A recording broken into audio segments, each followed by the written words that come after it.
Allez, c'est parti, il est temps de créer notre projet et pour ceci, on va sur notre IDE préféré. Vous choisissez celui que vous voulez, moi je vais choisir Android Studio.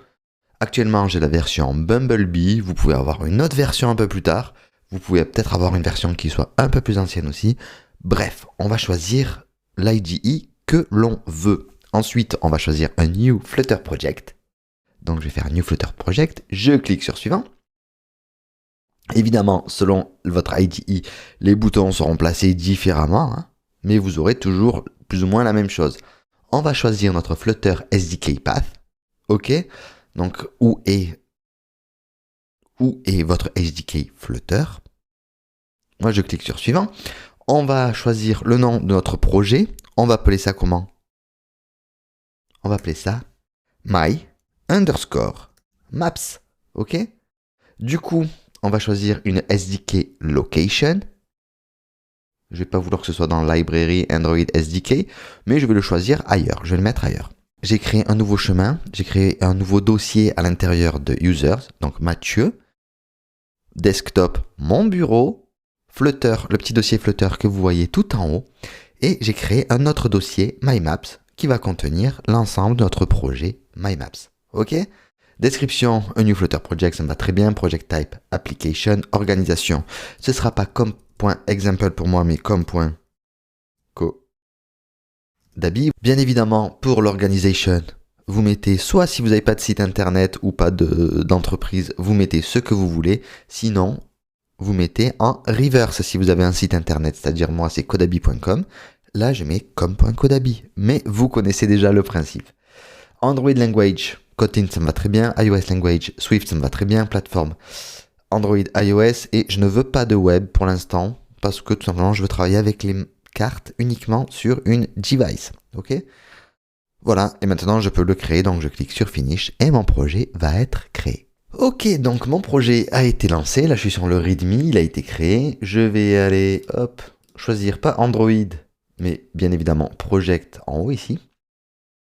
Et je vais aller sur mes libs, puis le main. Et comme ça, on a notre main.dart. OK? Dans ce main.dart, comme ça, je vais pouvoir faire un petit peu de vide déjà, faire un petit peu de propre.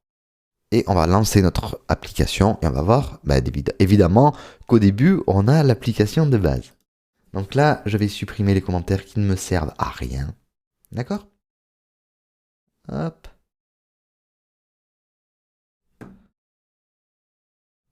On va aller, hop, enlever aussi ceci. Counter, increment counter, on n'en aura pas besoin dans le state. Dans le build, je vais vouloir uniquement un scaffold, une app-bar qui aura juste un title. Dans ce body, on aura un center avec... C'est quoi? Il aura juste un texte, ce center. Donc on va y prendre dans le center. On va aller jusqu'au child, colonne. Voilà. Je vais mettre tout ça sur une seule ligne. Voilà. Le deuxième texte, on peut le supprimer. On va supprimer jusqu'au scaffold. Voilà, qui est tout en bas. Voilà, parce que je ne voudrais même pas de floating action button. Je veux juste en fait un center avec un texte. Ok? Du coup, il va me manquer, voilà, une parenthèse ici. On est pas mal. Du coup, le center ici sera une constante. Étant donné que j'ai mis constante une fois, on n'a pas besoin de mettre une deuxième fois. Je vais lancer mon Android Device Manager, mon Virtual Device Manager. Et hop, je vais choisir le Pixel 5. Je vais le lancer. Alors honnêtement, je ne sais pas si c'est depuis Android Bumblebee ou quoi, mais j'ai mon émulateur qui se lance directement dans une fenêtre. Je ne sais pas si c'est logique ou pas. Il est aussi ici, et je trouve ça franchement pas mal. Donc j'ai mon émulateur qui va se connecter. Je vais lancer, et on va voir si on est bon. OK? Et même le temps qui se lance, vous savez quoi? Voilà, on va échanger le texte ici. Le you have pushed. Hein? On va le changer, hein, et on va appeler ça les cartes avec Flutter. Ok, comme ça on verra bien ce qui est écrit et on verra si ça a bien été changé. Je voudrais aussi comment thème data, on le mette en green, en vert.